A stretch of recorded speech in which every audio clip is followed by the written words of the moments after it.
This is one of the most remote inhabited islands in the world, and it's a 5-hour flight from the nearest continent. It's home to nearly 1,000 ancient statues carved from stone, and still surrounded by mystery. For years, we watched documentaries about this place, racking up questions to be answered. And now, we finally made it. Not just us, but with some very special guests. Over the next few days, we're exploring Rapa Nui, also known as Easter Island, visiting its most iconic sites, learning the stories behind the moai, and sharing everything you need to know to make this journey yourself.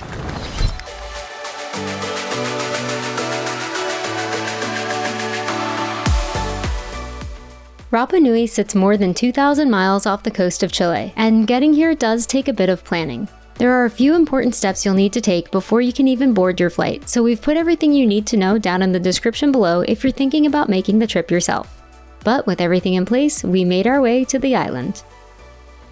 This trip to Rapa Nui is off to an amazing start. First, I'm really glad that my parents were able to join us out here and we could both check something off of our bucket list together. We had a great first morning. We were able to walk down to the coast. We spotted our first ever moai, and it was really cool just to see how large and impressive they are. And it was even better because the spot that we were at, we had it all to ourselves. And one thing that does make Rapa Nui a little bit different than most places is that to get into the national park and to see most of the major sites, you do need a licensed guide with you. So we're currently waiting for our guide to pick us up, and then we will be off on this afternoon's adventures. So we stepped outside to meet our guide. We booked ours through Green Island Tours, a recommendation from a friend, and chose one of their multi-day options so we could see all of the major sites, along with a few of the lesser known ones as well. For our first stop, we didn't waste any time. We headed straight to one of the places we were most excited to see, Rano, a massive volcanic crater stretching over a mile wide. Oh my gosh! This is wild, yeah. Amazing. Oh my gosh. Wow, to see into the crater and the lakes that are in there, the colors across the way, and almost as if the side of it's just been blasted through. Rano is one of the 3 main volcanoes that formed Rapa Nui, and it's believed to have last erupted thousands of years ago, eventually collapsing in on itself to create the crater we see today. And over time, rainwater collected at the bottom, forming that freshwater lake covered in floating reeds. But what makes this place even more fascinating is what it was used for. Before we left, our guide Yo-Yo showed us a carving in the rock, a symbol tied to something called the Birdman competition. At the time, we didn't fully understand what that meant, but we were about to.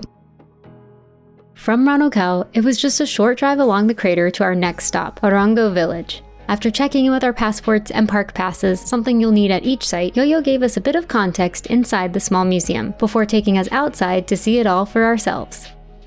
Orongo is a ceremonial village perched right on the edge of the crater, made up of low stone houses built into the landscape, with entrances so small you'd have to crawl inside. And this is where we finally learned about the Birdman competition.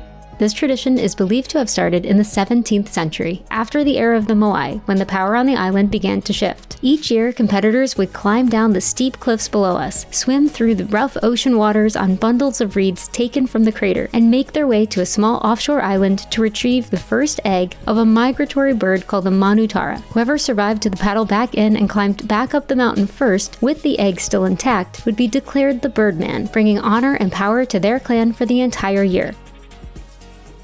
We started walking through the village that housed the participants, seeing how it was all laid out, and from the backside, you can really appreciate its position, overlooking the ocean on one side and the volcanic crater on the other. Reached the other side of the crater, and it is super windy. We made our way around to the front side of the village, getting a closer look at the houses and just how small those entrances really were. And from here, you could see exactly what those competitors were up against: the sheer cliffs, the open ocean, and the small island they had to reach in the distance. This has been so interesting to learn the history of the Birdman competition and to see where the competitors lived and the island that they had to swim out to on the reeds. I mean, it's just fascinating. From there, we left Orongo behind and set out for our final stop of the day, and it was finally time to see some moai up close. Our last site of day 1 was Ahu A Kivi, one of the most unique moai sites on the island. Unlike the other statues on Rapa Nui, which face inland toward their communities, these 7 moai are the only ones to face outward toward the ocean. Legend has it that they represent the first 7 explorers who arrived on the island, standing here looking back out towards the horizon. And even more fascinating, they're actually aligned with the sun, marking the exact point where it sets during the spring equinox. How freaking cool. How freaking cool, babe. And standing there next to the moai, it was one of those full circle moments.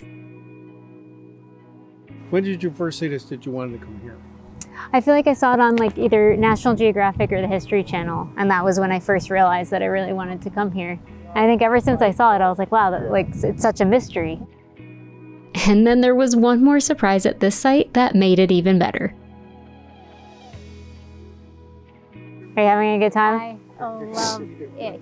I love you. And just like that, the sun began to set on our first day on Rapa Nui, and we were all looking forward to what day 2 would bring.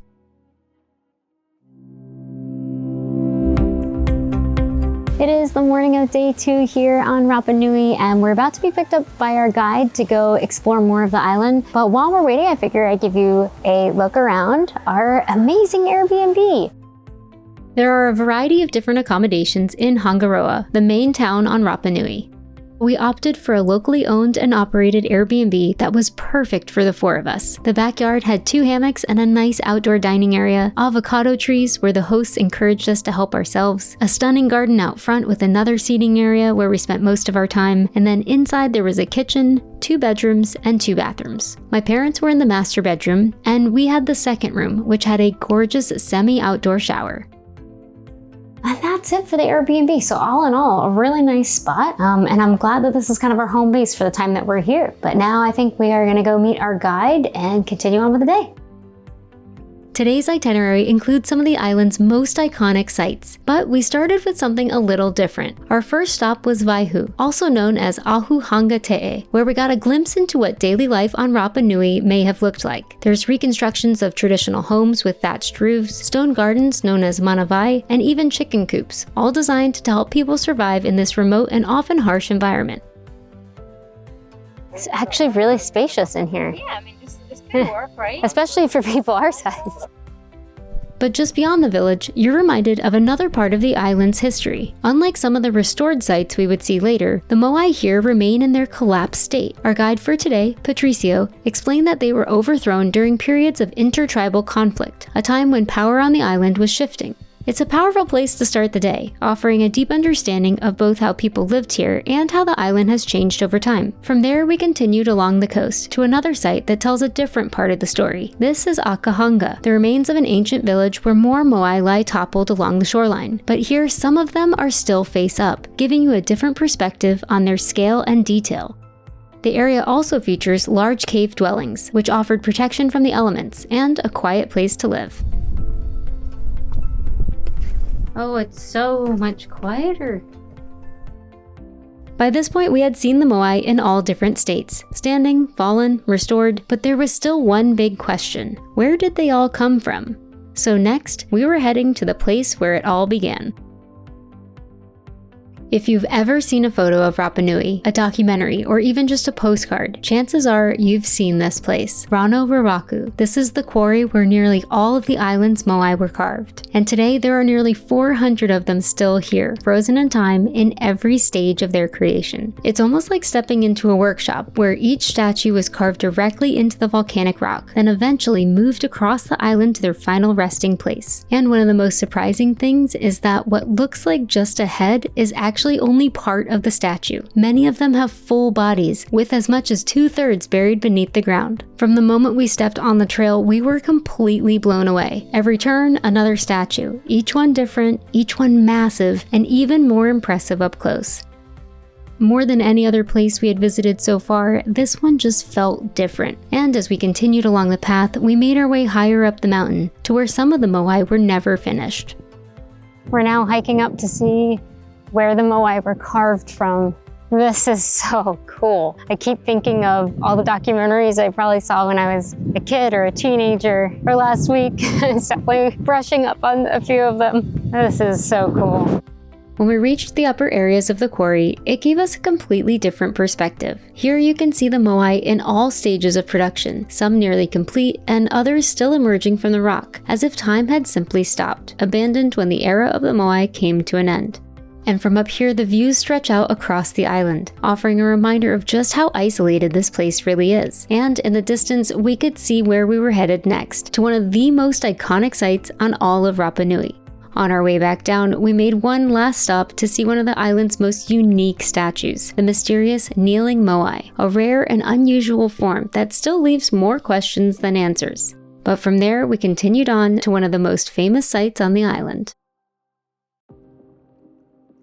This is Ahu Tongariki, 15 moai standing side by side along the coastline, making it the largest restored ahu on all of Rapa Nui. It's one of those places you've probably seen before, but standing here in person, it feels completely different. These massive statues were carved at Rano, Raraku, where we had just come from, and then transported down the mountainside and placed here facing inland, watching over the people who once lived here. At one point, all of these statues were knocked down by a powerful tsunami that struck the island in the 1960s. They were later carefully restored, bringing this incredible site back to life. And while this place is stunning at any time of day, it's also known as one of the most magical spots on the island to watch the sunrise, which we'll get to experience on our final day, so stay tuned for that.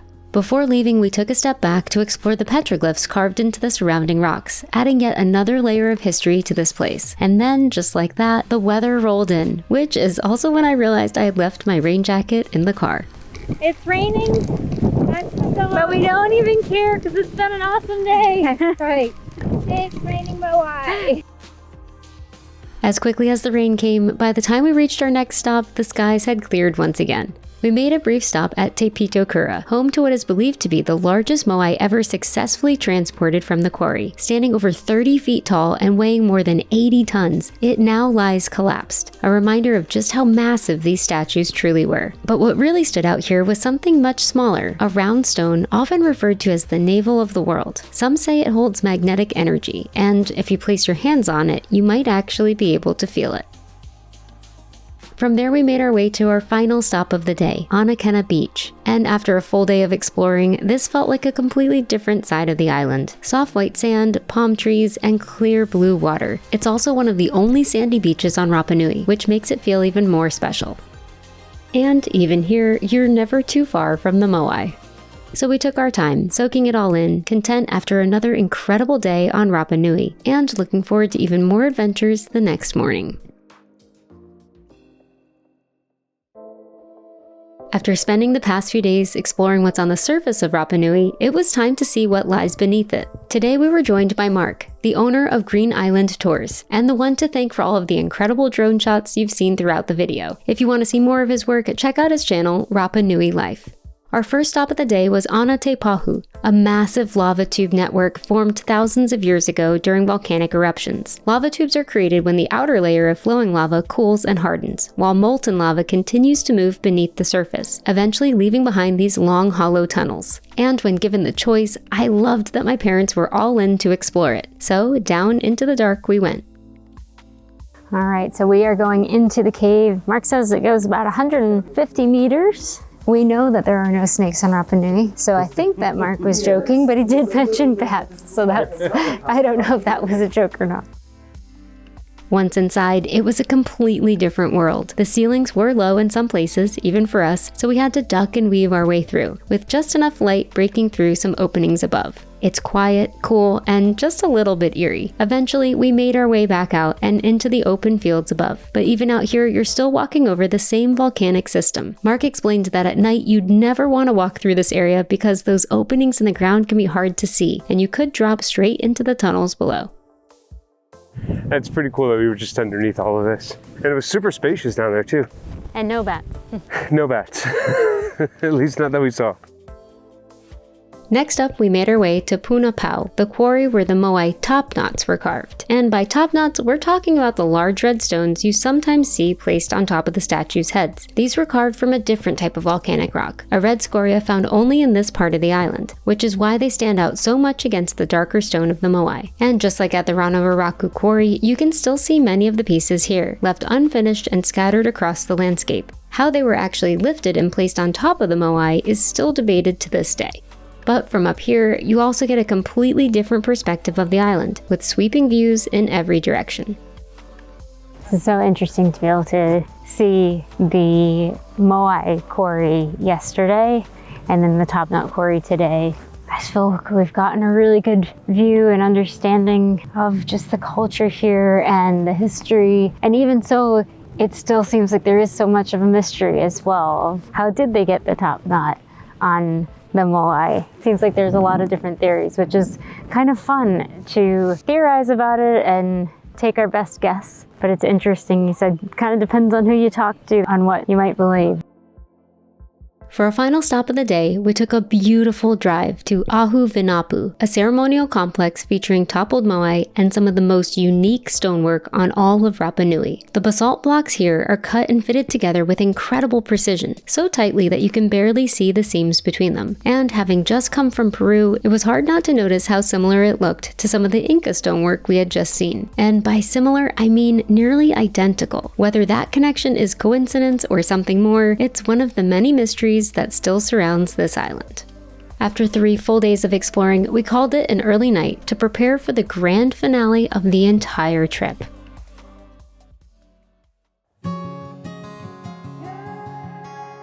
The next morning, we were picked up while it was still dark and made our way back across the island to one of the must-see experiences on Rapa Nui, sunrise at Tongariki. The last time we were here, we had rain, but today was perfect. Oh my gosh, we have hit the jackpot today, man. This is incredible. We were thinking with all the rain last night that we wouldn't get to really see a sunrise, but right now the colors are amazing. This is exactly what we were hoping for.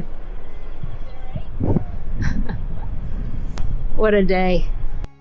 The 4 of us just sat there, watching the sun rise behind the moai, completely blown away by the moment. Afterwards, it was my mom who had said it best. You know, it's one of those feelings, again, like we always talk about we have, you know, like all of a sudden everything aligns. It's like this perfect moment in time. And I think that's what makes this place so special. It's not just the history, or the mystery, or even how far you have to travel to get here. It's moments like this, being able to experience it together in a place we had dreamed about for years. And while Rapa Nui may feel like one of the most remote places on Earth, we can say without a doubt it's absolutely worth the journey. And if you're dreaming about visiting someday, we hope this gives you a glimpse of what it's really like. And if you want more bucket list adventures from around the world, make sure to like and subscribe, and we'll see you in the next one.